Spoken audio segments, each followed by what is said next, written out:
আলুর বেলা সরকার রেট বান্ধি দিতে পারে, সারের বেলা পায় না, কেমন সরকার? আজকে গরিব মানুষ খাইতে পারতেছে না, দ্রব্যমূল্য দিন দিন দাম বাড়তেছে, তার বেলা সরকার রেট বাঁধতে পারে না, তার বেলা নজর নাই। আলুর কৃষকের আলুর বেলা রেট বাঁধতে দেয়, এ কেমন সরকার? নমস্কার দর্শক বন্ধু, ইন্ডিয়া পটেটো নিউজের একটি নতুন প্রতিবেদনে আপনাদের সকলকে স্বাগত জানাই। উত্তরবঙ্গ সফরের প্রথম দিনে আমরা আলুর খবর নিতে চলে এসেছি জলপাইগুড়ি জেলার ধূপগুড়ি ব্লকের গাদং মোকামের ডিজি কোল্ড স্টোরেজে। উত্তর থেকে দক্ষিণবঙ্গের সর্বত্রই চাষিরা অভিযোগ করছেন ব্যাপক দামে বিক্রি হচ্ছে রাসায়নিক সার।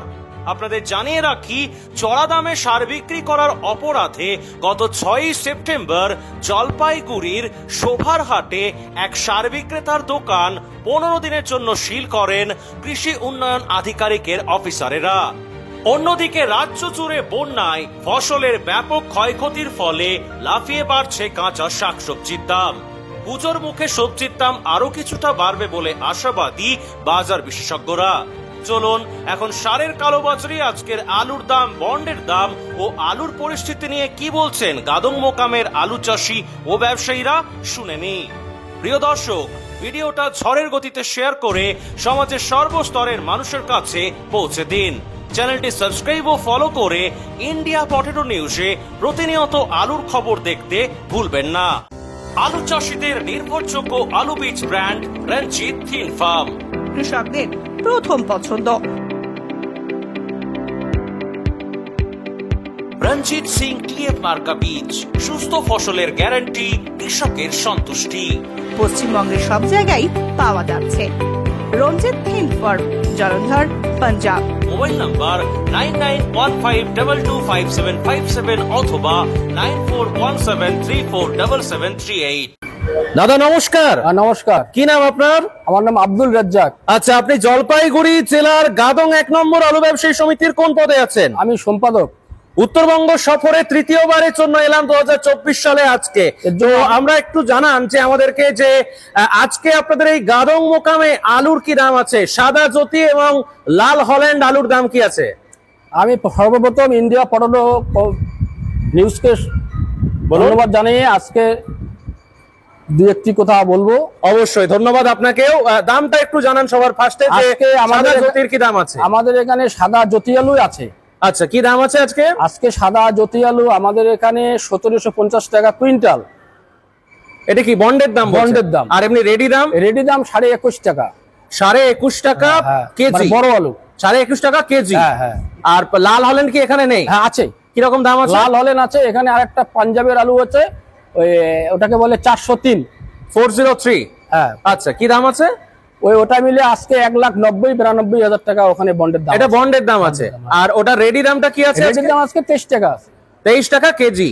আর লাল হল্যান্ডের দামটা আপনি বললেন না, লাল হল্যান্ডের দামটা কি আছে? ওই 10 টাকা এদিক ওদিক, 10-20 টাকায় বেশি, একটু উঁচু থেকে।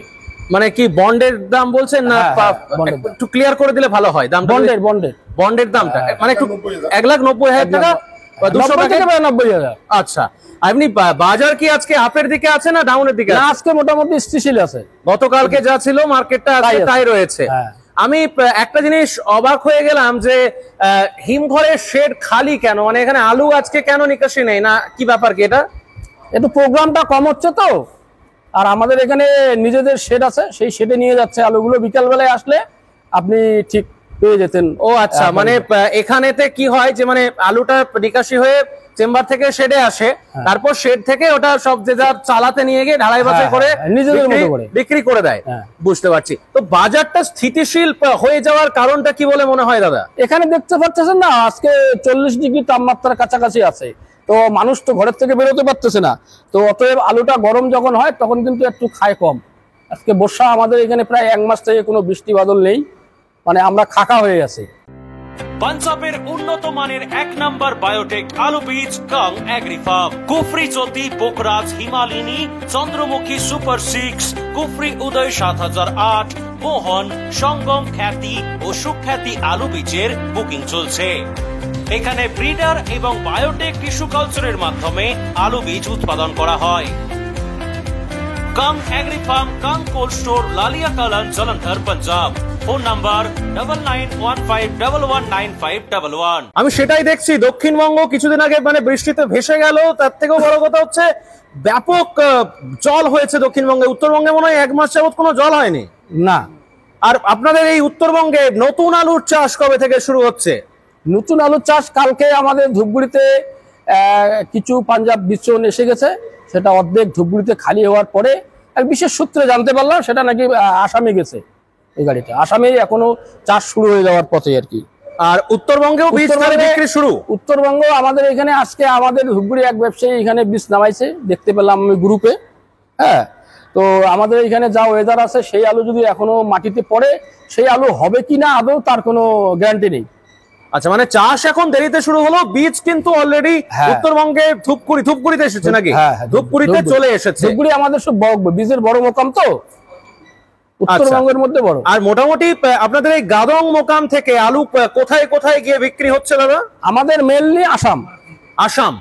আসাম ছাড়া আর কোথায় কোথায় যায়? আসাম এখান থেকে বিহারে যায়। আর বিহার আর আসাম? হ্যাঁ, দক্ষিণবঙ্গের দিকে কিছু কিছু জায়গায় ওদের যখন পড়তে হয় তখন ওরা এখান থেকে নিয়ে যায়। আপনি যে দামটা প্রথমে বললেন ওই দামটা কি মানে শেড মার্কেট? Shade market. ওটা তো আপনি ভালো আলুর দামটা বললেন, মানে ফ্রেশ আলুর। আর এমনি ধরুন আপনারা যেটা বলেন যে কাট পিস, মাঝারি, এগুলোর কি রকম দাম? মাঝারি আলু আমাদের এখানে তৈরি হয় না, আমাদের এখানে ক্যাটটা তৈরি হয়। আচ্ছা, ক্যাট, বিহার ক্যাট। বিহার কি রকম দাম আছে? ক্যাট যেটা একদম ক্যাট একদম ছোট যে আলুটা হয়, কি রকম দাম আছে ওটার? সাদা আলু 450 টাকা প্যাকেট। আচ্ছা, আর আরেকটা? আর লাল আলু 610-20 টাকা। ওটাও ক্যাট, লাল আলুরই ক্যাট। ওইটারও কি বাজার স্থিতিশীল? ওইটাই একই। ওই আলুগুলো কোথায় গিয়ে বিক্রি হয়, সব ছোট ছোট আলুগুলো? ওই আলুগুলো এদিক ওদিক লোকালে খায়। কি মনে হচ্ছে আলুর বাজার কি এরকমই থাকবে নাকি আগামী দিনে আরেকটু আলুর ভালো দাম বৃদ্ধির সম্ভাবনা আছে? কি বলছেন ক্যালকুলেশন? না, আইডিয়া তো তেমন মানে হচ্ছে না। আলু এখনো আমাদের ডিজি স্টোরে এখনো এখানে 50% উপরে আলু আছে, সেটা আমার যতটুকু জানা। আচ্ছা, সেটা আপনি এখানে আমাদের স্টোর কর্তৃপক্ষের একজন, আমাদের এখানে একজন অ্যাসিস্ট্যান্ট ম্যানেজার থাকবে, তেনার কাছ থেকে রিপোর্টটা আপনি সংগ্রহ করবেন। হ্যাঁ, চাষিদের একমাত্র ভরসা জোসন ফার্ম। জ্যোতি হোক বা পোকরাজ, হিমালয়ানি হোক বা সুপার 6, সব ধরনের আলু বীজের বিশ্বস্ত ব্র্যান্ড জোসন ফার্ম। রোগমুক্ত আলু বীজ, ফলনের রাজা, গুণগত মান ও দক্ষতার সাথে তৈরি নাম্বার 1 বায়োটেক আলু বীজের নাম জোসন ফার্ম।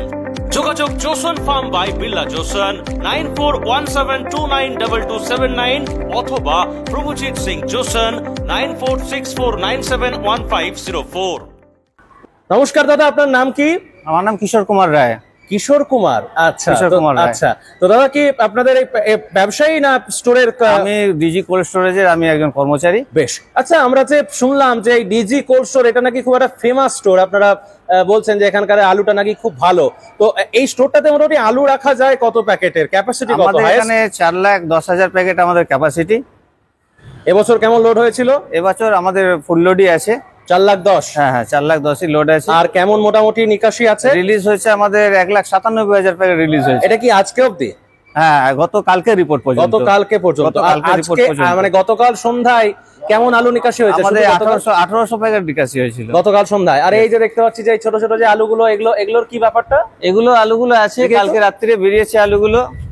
এটা কি আলু? এটা লাল হল্যান্ড। এরকম বস্তাবন্দি কেন? এটা বিক্রি হয়নি নাকি? এটা হয়ে গেছে, এটা চাষি রেখে গেছে, আজকে বিকেল বেলা নিয়ে যাবে। আচ্ছা, তারপরে এটা কোনো ব্যবসায়ীকে হয়তো দিয়ে দেবে নাকি? হ্যাঁ। আচ্ছা, এইখানে যে খোলা মার্কেটে সারের কালোবাজারি হচ্ছে নাকি? চাষিরা কি বলছে? দেখুন, এই বিষয়ে তো সেভাবে চাষিদের এখনো তো এখানে আসেনি, এখন তো বীজ আলুর রিলিজ হয়নি। চাষিদের রেসপন্সটা এখনো ঠিক মতো বলতে পারবো না ওনাদের বিষয়টা কি আছে। তো একজন প্রান্তিক কৃষক দাদা রয়েছে। নমস্কার দাদা। নমস্কার। কি নাম দাদার? আফসার আলী। আফসার আলী, আলু চাষ তো শুরু করবেন নাকি কিছুদিন বাদে? কম বেশি করতে হবে। আচ্ছা, এখন কি চাষ করছেন? ধান টান লাগিয়েছেন জমিতে? ধান তো লাগাইছি, অনাবৃষ্টি ধান লাল হয়ে গেছে, ধান তো হবে না। আর সারের কালোবাজারি হচ্ছে নাকি এদিকে? সারের তো কালোবাজারি হবেই। একটু বলুন বিস্তারিত। মার্কেটে আসে, কৃষকরা যখন কিনতে যায় লাগবে আধার কার্ড, তারপরে ভোটের ছবি, তারপরে একটা সার কিনলে তার সাথে কি কি প্যাকিং সার আছে বিভিন্ন রকম তা নিতে হবে। দামের বেলায় বাজার থেকে 200, 300, 500 টাকা প্যাকেটে বেশি। মানে চারদিকে সারের কালোবাজারি রমরমা চলছে। হ্যাঁ, নবান্ন থেকে আমি যা শুনছি গতবারের আগের বার কেপিএস এর যে তোমার থাকে, তাকে কৃষকরা যা ধরছিল, বলছে ওই ওটা তো কৃষকদের ইয়াদের ব্যাপার, আমলাদের ব্যাপার, আমরা কি করব। তারপরে কৃষিমন্ত্রী বলছে ওটা ওই কেপিএস এর ব্যাপার, আমরা কি করব। তা আলুর বেলা সরকার রেট বান্ধি দিতে পারে, সারের বেলা পায় না, কেমন সরকার? আজকে গরিব মানুষ খাইতে পারতেছে না, দ্রব্যমূল্য দিন দিন দাম বাড়তেছে, তার বেলা সরকার রেট বাঁধতে পারে না, তার বেলা নজর নাই। কৃষকের আলুর বেলা রেট বাঁধতে দেয়, এ কেমন সরকার?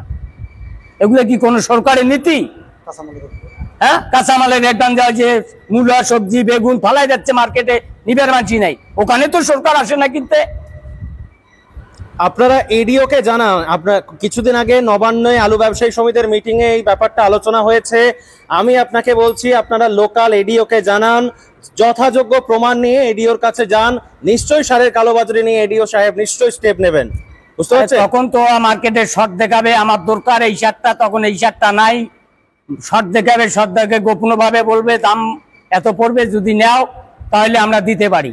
প্রকাশ্য তো কবে না, আমার যখন দরকার তখন মার্কেটে দেখাবে ক্রাইসিস। ক্রাইসিসটাকে কি করে বন্ধ করা যায় সেটা এডিও ব্যাপার, সরকারের ব্যাপার। ব্যাপক মাল থাকে, অথচ আমাদের ক্রাইসিস দেখে দাম বেশি নেয়। এখন কোন সার রিসেন্ট কিনেছেন, কি রকম প্রিন্ট দাম আর কেমন দামে কিনেছেন? এখন তো আমরা খুচরা শাকসবজিতে কিনতেছি, ডিআইপি নিতেছে 32 টাকা। 32 টাকা কি কেজি? কেজি। আচ্ছা, আর 38 টাকা নিতেছে 10-26। হ্যাঁ, 10-26 কিরকম দাম নিচ্ছে? 38 টাকা 36 টাকা নিতেছে। ইউরিয়া 8 টাকা কেজি নিতেছে। নমস্কার। নমস্কার, কি নাম দাদার? আমার নাম শ্রী মঙ্গল ভাওয়াল। মঙ্গল বাবু। আচ্ছা, মঙ্গল ভাওয়াল। আচ্ছা, বিষয়টা হচ্ছে দাদা, এখানে তো শুনছিলাম যে আরেকটা স্টোর রয়েছে, মানে আমরা তো রয়েছি ডিজিতে, আরেকটা যে স্টোর রয়েছে সেই স্টোরটার কি নাম? সেই স্টোর নাম Gadang cold storage. Gadang cold storage. ওই স্টোরটাতে মোটামুটি ক্যাপাসিটি কত আর কেমন নিকাশি বা কিরকম কি খবর আছে? আমি মোটামুটি যেটা শুনেছি 3,20,000 প্যাকেট ঢুকেছে। আচ্ছা, আমাদের মধ্যে 1,90,000 নিকাশি হয়েছে এই পর্যন্ত। আচ্ছা, মোটামুটি এই যে ধরুন দুটো স্টোর মিলিয়ে যে পরিমাণ আলুটা এখনো রয়েছে, সবটা কি নভেম্বরের মধ্যে নিকাশি সম্ভব? কেননা আমরা জানি যে ডিসেম্বরের পর থেকে আর উত্তরবঙ্গের আলু নাকি খেতে চায় না মানুষ। মনে হয় শেষ হয়ে যাবে, নভেম্বরে শেষ হয়ে যাবে। নভেম্বরের মধ্যে শেষ হয়ে যাবে। সেপ্টেম্বরের 10 দিন আছে, অক্টোবর নভেম্বর 2 মাস, মোটামুটি 2.5 মাস, তো এর মধ্যে শেষ হয়ে যাবে। আর যে পরিমাণ আলুটা এখনো আছে, মোটামুটি কত পার্সেন্ট চাষির আলু আর কত পার্সেন্ট ব্যবসায়ীর আলু বলে মনে হয়? চাষির মোটামুটি ধরেন এই 65 থেকে 70%, আর বাকি 35 থেকে 30 ব্যবসায়ীদের আলু আছে। আচ্ছা, মানে বেশিরভাগটাই চাষির আলু। হ্যাঁ। আর চাষিরা কি এখানে কিরকম করে? মানে আমরা দেখতে পাই যেমন অন্যান্য স্টোরে যেমন বাছাই শ্রমিক থাকেন, এখানে কি তাহলে বাছাই শ্রমিক নেই? না, বাসের শ্রমিক আছে, লোকাল লোকাল স্থানীয়। হ্যাঁ, স্থানীয়। মানে আলু কি রেগুলারই পড়ে না এরকমই চিত্র না, দেখা যায়? ঘটনা হলো কি, আমাদের এখানে যারা যারা নাকি আসামে বা বিহারে বিভিন্ন জায়গায় আলু পাঠায়, হ্যাঁ, তাদের প্রত্যেকের নিজস্ব শেড আছে। ও, যেদিন খুব মানে মালের চাপ হয়, সেদিন হয়তো কিছু মাল এখানে ফেলায়, বাকিটা নিজেদের শেডে নিয়ে যায়। যার জন্য এখানে আপনি আলুটা দেখতে পাচ্ছেন না নিচে। বুঝতে পারছি, মানে যেটা আমরা বিশেষ করে দক্ষিণবঙ্গে দেখতে পাই বা উত্তরবঙ্গেরও অনেক স্টোরেতেই দেখা যায়। চাষ তো কিছুদিন বাদ থেকে শুরু হবে, তাহলে চাষিদের উদ্দেশ্যে কি বার্তা দেবেন, কৃষক ভাইদের উদ্দেশ্যে? কৃষক ভাইদের উদ্দেশ্যে বার্তা দেবো, মোটামুটি ধরেন আর আমাদের এখানে 15 থেকে 20 দিন পর থেকে চাষ শুরু হয়ে যাবে। বিশেষ করে আমাদের যেমন তিস্তা নদীর চর, জলঢাকা নদীর চর, ওই সমস্ত এলাকাগুলো আগে চাষ হয়, আর আমাদের এখানে লোকালে আরো 1.5 মাস পরে চাষ শুরু হবে। আচ্ছা, না আমি বলছি যে চাষিদেরকে চাষ নিয়ে কি বলবেন, মেসেজটা কি দেবেন যাতে তারা ভালোভাবে চাষটা করতে পারে, সেটা নিয়ে কি বলবেন? সেটা তো সবসময় আমরা চাষিদের ভালোই চাই, এবং যাতে তারা নাকি প্রচুর পরিমাণে চাষবাস করতে পারে এবং ভালোভাবে যত্নশীল করে ফসলটা তুলতে পারে এবং ভালো উৎপাদন করতে পারে, ভালো দাম পায়, সেটাই না আমরা চাষিদের কাছে সবসময় আশা করি। আর ব্যবসায়ী দাদাদের উদ্দেশ্যে? ব্যবসায়ী দাদারা তো নিজেদের ওরা সরকারি নিয়ম কানুন মেনেই ব্যবসায়ীরা ব্যবসা করতেছে, এবং প্রতি বছরই করে, ব্যবসায়ীরা মোটামুটি চাষিদেরও হেল্প করে, যার জন্য নাকি অনেক চাষি ব্যবসায়ীদের কাছ থেকে কম বেশি এই বীজ টিজ বাকি টাকি নিয়ে চাষবাস করে। দাদা আপনার নামটা একটু বলুন। গোসাই দাস সরকার। কি কি? গোসাই দাস সরকার। গোসাই দা। আচ্ছা দাদা, আলু নিয়ে তাহলে রাজ্য সরকারকে কি বলবেন? আমরা তো প্রত্যেকেই সরকারকে ভালোবাসি, তো ম্যাডামকে কি বলবেন এই আলু শিল্প নিয়ে? আমাদের রাজ্য সরকার যে কৃষক বা ব্যবসায়ী, আমরা তো সম্পূর্ণ ব্যবসায়ী নই, আমরা কৃষকের ঘরের ছেলেই। আমরা ব্যবসা করি বা চাষ করি। এই সবাই যত ব্যবসায় দেখবেন এরা চাষও করে বা ব্যবসার সাথে যুক্ত। আর এরা যদি ব্যবসার সাথে যুক্ত না হয়, কৃষক আলু বেচতে পারবে না, বেচতে হবে শহরে গিয়ে। শহরে ন্যায় মূল্যে দাম তো ওরা পাবেই না। যখন গ্রামের দুই একটা ব্যবসায়ী থাকে তখনকার চাষি বা কৃষক আমাদেরকে আলুর বনটা এনে দেয়, তখন আমরা কিন্তু কেনার মতো সহমত দেই আমরা চাষিদেরকে, ঠিক আছে। তে আমাদের যে প্রতিষ্ঠান ছিল, তে এবছর 24 সাল আমাদের দিদিমণি যে আমাদের গেট যে একটা মনে করেন ছিল করছিল, তো ছিলের সময় কিন্তু আমাদের কৃষক বা ব্যবসায়িক প্রচুর একটা অসুবিধাই ছিল, ঠিক আছে। এই বলে আমাদের যে ন্যায়মূল্য দাম যখন আমাদের চাষে 7 টাকা থেকে 8 টাকা কেজি হয়, তখন দিদিমণি কিন্তু আমাদের কৃষকের কোনো ছাড়া দেয় না। যখন 25 থেকে 30 টাকা কেজি আলুর দাম হলো, তখন আমাদের দিদিমণি গেট সিল করে দিল। ব্যবসায়ীদের টাস্ক ফোর্স বা বাজারে টাস্ক ফোর্স নামে দিচ্ছে, প্রত্যেকটা জায়গার মধ্যে মানে পুলিশের হস্তন্যস্ত। কিছুদিন আগে আপনার শ্রীরামপুর বর্ডারে যে অবস্থা ছিল, 4 দিন করে একটা গাড়ি দাঁড়িয়েছিল। গাড়ির অবস্থা যে হয়েছে, কৃষক ব্যবসায়ীদের গাড়ি পড়ছে, এমন জল পড়ছে, গাড়িগুলা ওগুলা আসামে যায় নাই। ওইখানে কিছু লোকালে খালি ঢেলে করে প্রচুর টাকা লস করে ব্যবসায়ীরা আছে বর্তমানে। তারপরে তো কিছুদিন পরে তো মনে করে বর্ডারটা খুলে দিল। খুলে দেওয়ার পরে কি হলো, আলু এমন দাম এসে গেল, কোনো ব্যবসায়ী কোনো আলু কিনতেছে না, আসামে নিচ্ছে না আলু। আসামের কিছু কিছু ব্যবসায়ী বলতেছে আমরা তোমাদের দক্ষিণবঙ্গের আলু বা উত্তরবঙ্গের আলু আমরা কিনবো না, তোমাদের দিদি যখন বাজার হয় আলু আসতে দিবে না, আর যখন কে দাম কম হয় আমরা নিব না, তোমরা ন্যায় দামে বিক্রি করো, এমন দাম বলে। কিছুদিন আগে তো 20 টাকা ভাঙে গেল লোডিংয়ে, কিছু দিন আগে 7-10 দিন আগে 20 টাকা ভাঙে গেল। কোনো দক্ষিণবঙ্গে কিছু বৃষ্টির কারণে যে আমাদের যে ওই কিন্তু দক্ষিণবঙ্গে বৃষ্টি হলো, উত্তরবঙ্গের আলুর দামটা সীমিত হয়ে গেছে, তেমন কিছু না, আমার কিছু না, তা কৃষকের বা ব্যবসার কিচ্ছু থাকছে না ওখানে, বুঝতে পারছেন। আর এই সারের কথা বলতেছেন, সারে যে একটা কালোবাজারি হয়, এটা এখন 1800 টাকা পিন আছে। এই যখন কৃষক যখন সার কিনবে, তখন গিয়ে সারের দাম 1800 টাকা 2200 টাকা প্যাকেট হয়ে যাচ্ছে। আমাদের প্রত্যেকটা কৃষক বা ব্যবসায়ী সার কিনতে হয়, সার ছাড়া তো চাষটা হচ্ছে না আমাদের। প্রত্যেকটা 1350 টাকা প্রিন্ট, সেটা 1800 টাকায় বিক্রি, 1800 টাকা বিক্রি হচ্ছে, ঠিক আছে। এইরকম করে চাষি আর কতদিন ঠিকবে। একটা আমাদের পাট শিল্প ছিল, পাট শিল্প এমন করে বন্ধ হয়েছে মনে করেন বলার মতো না। এটা পাট আমাদের ধূপগুড়ি, শালবাড়ি বা অন্য অন্য জায়গায় পাট নাই বললে চলে আমাদের এখানে। সরকার যদি আমাদের নেক্সটে যদি পদক্ষেপ করে, আমাদের চাষের থেকে কৃষক বা ব্যবসায়ী সরে যাওয়া বাধ্য হবে, এইটাই আমার বক্তব্য। আলুর দাম কি এরকমই থাকবে নাকি আলুর দাম দেখেন যে অবস্থায় আছে, আলুর দাম বর্তমানে যেটা ভালো আছে, কৃষক বাঁচার মতো পজিশন আছে, ঠিক আছে। এরপরে যে কি হবে এটা বলা যাচ্ছে না। এটা কাঁচামাল প্রাকৃতিক দুর্যোগ যদি হয়, তাহলেই মনে করেন আলুর বাজারটা মোটামুটি ভালো হবে। আর যে রৌদ্র দিচ্ছে, আমাদের তো ধূপগুড়ি বা জলপাইগুড়ি ডিস্ট্রিক্টে ধানের অবস্থা খুবই খারাপ। আগামী দিনে ধানের কেজি কত হবে ওটা আমাদের জানা নাই, ঠিক আছে। 40 ডিগ্রি তাপমাত্রা রোদ চলছে এই পর্যন্ত আমাদের, ঠিক আছে। আর কিছু বলবেন নাকি রেজ্জাক দা? আর কিছু বার্তা দেওয়া রয়েছে সরকারের বা মানুষকে? তো আচ্ছা, যাই হোক, তো অসংখ্য ধন্যবাদ জানাই আপনাদের গাদং 1 নম্বর আলু ব্যবসায়ী সমিতির সকল আলু ব্যবসায়ী এবং চাষী বন্ধুদেরকে। আমাদের ইন্ডিয়া পটেটো নিউজের পক্ষ থেকে আমরা সুদূর কলকাতা থেকে এসেছি আপনাদের জন্য শুধুমাত্র আলুর খবর করতে। অসংখ্য ধন্যবাদ আপনাদের সকলকে। এই অনুষ্ঠানে সম্প্রচারিত সমস্ত বক্তব্য বক্তাদের নিজস্ব ব্যক্তিগত মতামত। এই অনুষ্ঠান বাজারের নির্ধারক নয়। অনুগ্রহ করে ব্যবসায়িক পদক্ষেপের পূর্বে নিজের বিচার বুদ্ধি কাজে লাগিয়ে সিদ্ধান্ত নিন। আলু রাখা বাজারগত ঝুঁকি সাপেক্ষ। আলু রাখার পূর্বে ইন্ডিয়া পটেটো অ্যাপ থেকে বিগত বছরের লোডিং আনলোডিং রিপোর্ট ও তার পরিপ্রেক্ষিতে আলুর দামের ওঠানামা দেখে নিন। আলুর সব খবর এখন একটা অ্যাপেই। আলুর প্রাত্যহিক বাজার দর, আলুর সর্বভারতীয় বাজার দর, আলুর সকালের বাজার দর, লোডিং আনলোডিং রিপোর্ট, বিগত 10 বছরের আলুর তথ্য, সারা ভারতবর্ষের 20,000 আলু চাষী ও ব্যবসায়ীদের তথ্য এখন আপনার হাতের মুঠোয়। প্লে স্টোর থেকে আজই ডাউনলোড করুন India potato market rate app. 2012 সাল থেকে প্রতি মুহূর্তে আপনার সঙ্গে।